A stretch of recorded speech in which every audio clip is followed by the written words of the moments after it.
Hi everyone, welcome to my latest video. Well, this is going to be another one in the sequence of videos I've been doing, my path to streaming live. And in this one I'm going to show you a product that I just recently bought. It is the Elgato Stream Deck, the original one with 15 keys on it. So this particular one, people know it best for being dedicated to streaming, but as I did some studying on it online, it's a lot more than that, and I'll show you some of that here in this video, but more so in future videos as I become more proficient with it. We're going to do a box opening of this. I'm going to show you how to install the software, how to do its initial configuration, and maybe a couple little extra things besides that. In future videos, this will be used throughout my production, so it includes the capability of not only helping me with live streaming, it also can help with editing. It can help with just getting myself started when I come down and get my computer turned on. And I'll show you all of that and describe it as we get into it. But let me start off by showing you what's in the box. Okay, here it is in its box, unopened. Looks like it's got two tapes here I have to cut. Got my handy dandy Swiss Army knife. Let's give it a little pass here, pass here. Let's see what we got. This is one of the sturdier boxes I've seen on products. Okay, here we go. So we got in here the actual Stream Deck itself. Looks like it has a little bit of an instruction booklet. I've already seen this online, and I'm going to be spending a lot of time studying this throughout the course of this video. You won't see that because I'm going to jump from one section to the next. The Stream Deck itself is a little heavier than I thought it would be, and it feels pretty sturdy. I mean, this is obviously a plastic bottom, but the top part feels like it's metal because it feels cool to the touch compared to the bottom. And it's got the 15 keys. It's got a USB, looks like a USB 2.0 connector on it. It sort of makes sense. It doesn't need a lot of throughput for what it's doing. Now, from what I understand, each of these keys actually has their own little screen, their own little OLED screen to it. They're supposed to be, I believe, 72 by 72 pixels. But you can actually load any image you want onto this according to the instructions, as long as its aspect ratio is completely square. So it can be, 72 by 72 or 144 by 144 or 100 by 100 or anything larger. I'll find out as I play with it whether or not something too large will cause a problem. But it probably shouldn't. The software that is downloading this to this device should be able to handle that properly. My guess is there's a microprocessor in here, and each one of these screens is handled separately by logic in the Stream Deck. What do we got else in the box? Oh, this is a stand, your desk stand. And it has different tabs you can stop it at, 4 different positions here. So you can go higher or lower on different tabs. And then the Stream Deck itself would sit inside of it like that. Yep, that's it, just like it was in the box. We'll see how I position it. I intend to have this on all the time in front of my keyboard so that I can utilize it. Of course, the standard thing, it looks like warranty material and such. Yeah, that's what that is. Is there anything else in here? Doesn't look like it. I don't want to break the box. It's too pretty of a box to break. Nothing shakes in there, so I will just leave the warranty instruction. I'll leave the written book out for now, and then I'll be able to show you how the software gets installed. So with that, let me now switch over to a screen capture, and I'll show you how we install the software on it. Before I actually go to the screen capture, I want to try plugging this in and see if it shows anything by default. So I'm going to plug it into my computer USB port and see what happens. Does it have any default values for each of these little screens or not? I'm curious. Well, they all lit up for a second. Oh, look at that. It has what looks like in the background the actual Elgato symbol. Same one here. So it looks like that's in the background. Very light. It's not that dark at all. So it's there, just barely lit as it's getting power from the computer. Does it show up as a device? Let me find out. But I'll leave it like this for now. As I install the software, I'll try to capture what's happening here as I'm doing that. It actually looks a little clearer, the logo with the lights dimmed down quite a bit in this room. So this is the website that we have to go to in order to get the software for this Elgato Stream Deck. I'll put it down in the notes to this video for those of you who would like to just click on it. It'll be there down there for you. Over here they got a nice little beginning. It shows and describes some stuff, all marketing type fluff material to the most part, but it's a good read anyway, just to get an idea of where things are at. But I want to do the download. So in order to do that, I've got to come over to download. If I click on downloads, what do I get? It defaults to Windows, although you can do Mac or Windows. I'm doing Windows, and then you have to pick their product. They have a bunch of different products to choose from. The Stream Decks, there are 3 of them. For those of you who may not be aware of it, there's the standard Stream Deck that I have right now, the middle one. There's a mini deck, Stream Deck Mini, that only has, I think it's about, 6 keys maybe, rather than the 15. I think that's what it is. And then there's the Stream Deck XL, which has like 28 keys or something to that effect, I believe. So I want to download the one for the standard Stream Deck. What you do here is you click on this little thing here for Windows version 4.8.1, and we'll download.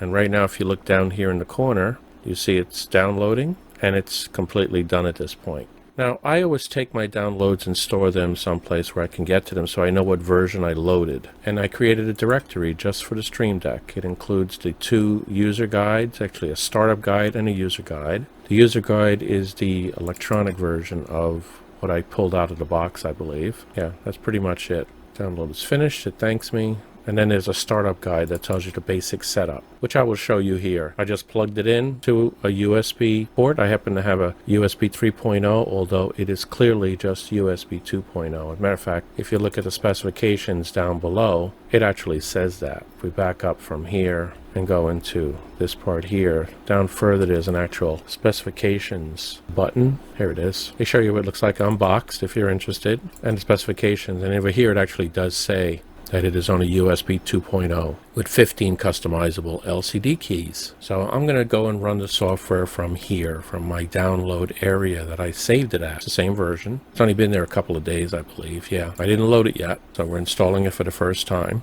May zoom ahead if this starts to take too long. Click on accept the license agreement. I want to read through it. Probably always do that. It's going to go into default location, program files, Elgato, Stream Deck, and now I'm ready to install it. Administrative password before it actually makes any changes. There we go. Now it's actually installing up, copying the new files, and we do a finish. And then this is the software. There we go. The Stream Deck is ready to proceed. And you see what's on these keys right now? That's what's on the actual Stream Deck. As you can see in the corner of the screen here, where I'm capturing with my other camera, I'm capturing what the Stream Deck is actually showing. So it's got one icon in here called Welcome. What if I click on that? What does it do? Looks like it's one of the website ones, because there's different types of buttons here, and there's also different applications that are built into it. So if you wanted to do game capture, there's a whole bunch of options under game capture. Each one of these is a subgroup, so you can actually decide which ones of these you want and delete the entire group if you'd like. Let me just shorten them up so you can see what they all are. And I believe you can turn off any ones that you don't want to do. You can click on that, and then we can turn off what we don't want. So now XSplit is gone. If I need it back, I can always add it again. I think it's still there. I just have to click it back on again, right? It has some special features on the control center, like turning the whole thing on or off. If we want to add a button for that, we could. Now, if we choose one of these, what we do is we take this and we drag it in here. So that'll bring up the control center. And if I don't want it, I think I could just delete it. And it's still here. I can always move it back into there. But these are all the things I can use to control the Elgato. So I can create a screen just for that. Now, according to what I read online, we're not limited to 15 keys. I don't know if some of you may know that already, but if you don't, you're not. You can create what we call folders.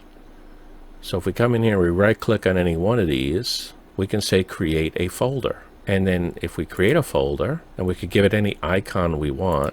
Now, once you've created a new folder like this, what you can do is, if you click on it, open it up, you have opened up an entirely new set of screens. So these are now 14 of them are available to you to use for whatever purpose you want. You can then put commands, you can put opening up applications, you can put whatever you want there. You can't touch the first one because that's how you get back to the parent menu. It's almost like a directory structure. This is the first directory, the root directory. That's why it doesn't have the arrow on it. So you have available to you all 16 of these keys. And what most people do when they set these things up, they set each one of those as being a folder to some other function. So this one that I created, I want this to be the folder into my editor. you have different ways to get these icons. If you click on this little arrow down here, you can actually say create new icon. Now if you say create new icon, it'll open up the Elgato website for creating an icon. So this is where clicking that choice brought us. We can create our own icon. We can actually sit here and edit one using a text editor or a graphics program of some sort. Add an image, anything you want in there. Again, as I said, it'll automatically be restricted to being a square image. Or you can pick one of the ones they give you down here, and they give you a lot to choose from. So I don't think I see my icon for my editor, CyberPower. I don't think I see that in here anywhere, which is okay. You can get these icons from anywhere if you'd like. If you actually do a scan through your hard drive for anything that ends in .ico, you're going to get all the icons that are available to just be copied from your hard drive already. Now I did that, and what I did is I picked out the ones that I wanted from the ones that were available to me. Now some are embedded in an actual executable program, so they cannot easily be taken out of there, but others are not. So for example, here's the place that I created. I actually created a shortcuts directory, and these are the ones that I was able to pull out by just doing a scan through my hard drive for anything that ended in .ico. As you see here, all of these end in .ico, and this particular one, PDR-ICO, that is my editor. So let me see if I can set that onto the folder, and if I click this again, I have an option for uploading from a file, set from a file.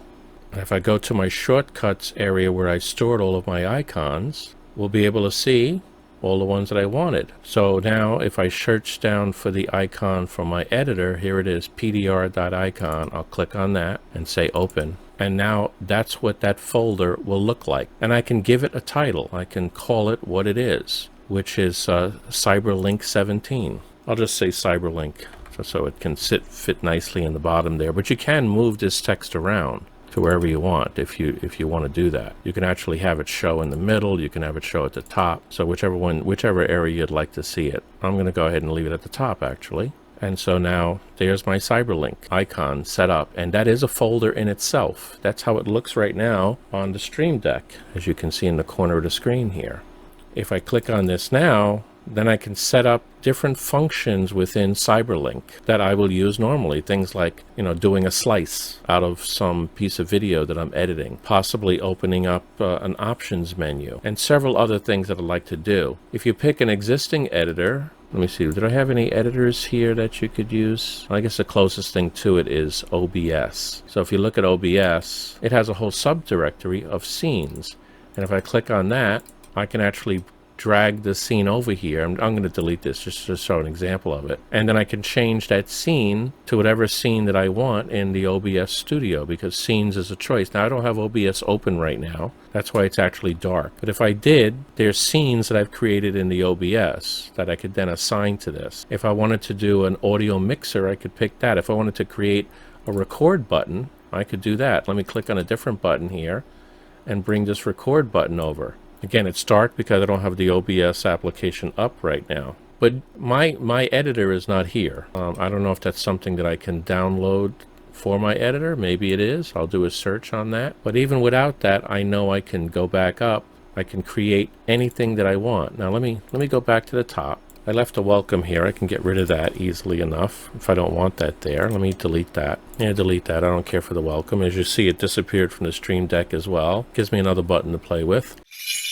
Now if I want to do something that's very common, and I'll probably initially use it for this purpose a lot, I just wanted to open up a website. Let's say I wanted to open up my particular channel. And I have multiple things I open up in my channel, including the actual management screen. But let me just show how to open up the channel. So if I go into System, one of the options here is a website. So if I take this website thing and I drag it over to one of these, I can then select the URL to my website. So let me do that right now. Let me open up my website and set the URL to that. So if I come over here and pick my URL, I'll paste in what I just copied, and then I'll just call it PE for Doers. And I'll probably pick my icon for this when I do it right, but I don't want to search that out right now. I have my own icon that I use that I've created just for my channel, so I can change that icon to that, and then that should be it. That should be all I have to do. Now what happens then if I push that button? Let me go over to the Elgato and push that button for my website. And it popped open in another window. Now I have multiple screens, so it actually popped up on one of the other screens and I had to drag it over here. But this is my website, just as I would go to it if I just went ahead and said enter YouTube. It would default to opening up my page. That's how it works in terms of having a website that you want to point to. I'll probably have several of these. Even, there's still going to be some more delay before I do live streaming, so I'll still be using this to get used to it. And I'll probably use it for some functions that I do every day. Okay, actually I did save my icon from my website, so let me go ahead and change this icon to that icon. So if I right click on here and I say set from a file, now I did it with a JPEG. I didn't recognize it before because it didn't have the right icon here, but this is it right here. So I'll click on that and I'll say open. It allows for JPEG, PNGs, BMPs, and so forth. And there it goes. I don't need to say anymore anything, so I can get rid of this. That's cleaner. That's cleaner look. And as you can see on it, we have my website. So if I click on that, my website will open up again. Now let's say I wanted to run an application. I'll do that. But one thing that I use a lot is the task manager. Now the task manager, I just have to right click down on the menu bar at the bottom of the window and then pick the right one, but that's 2 or 3 steps. Let me set up one button here for it. So if I pick up a open and I drop it in here, the icon doesn't matter. We can change that to whatever we want later, but now I have to give the app or file name. Let's see here. Let me go to the place where I know that is stored, which is Windows, Start Menu, Program File, Windows, Start Menu, Programs, Windows System. Right here, it's in there somewhere. There it is, Task Manager. And I'll say open that. And it automatically puts some wording on there. I don't necessarily have to have that, or I can move it, out of the way or whatever. I'll change it. It has all of the Microsoft trademark stuff on it. Let me change it to what it is here, which is Task Manager. I'll just abbreviate it. Let me put it down toward the bottom. That's better. And we're good. So now if I hit that button, let me see here, the Task Manager button, what happens? It opened on the other screen, but here's my Task Manager that popped up. I use that quite often, so I'll leave that button there actually. I may make a separate directory that has these sort of system applications in it, but we'll see, because there's other system applications that I use quite often as well. Task Manager is only one of them. But I can make another folder just like I did with creating the Cyberlink folder and do whatever I want with it. Well, that does it for this video. I will be making additional parts to this. Maybe 1, maybe 2, I haven't decided yet. But I want to get into more detail on how to set these buttons up. Just to let you know, I'm rarely impressed by a piece of technology. But this thing actually impresses me. I can use it for so many things that I haven't even thought of yet. So it's more than just for streaming. I'm going to have it sitting on my desk from this point forward and using it for just about everything I do. Editing, bringing up web pages that I bring up normally, maybe even set up something I'll show up in a later video called a multi-action button that'll actually bring everything up when I first turn the computer on. So I think it's well worth a little bit hefty cost these days, but the price will come down once the demand for these devices also goes down. So hopefully if you got something out of this video, you'll consider at least subscribing to my channel. It would be very helpful in helping this channel grow, and I could continue to look at products like this and present you with reviews and how to set these things up. Well, until the next video, take care.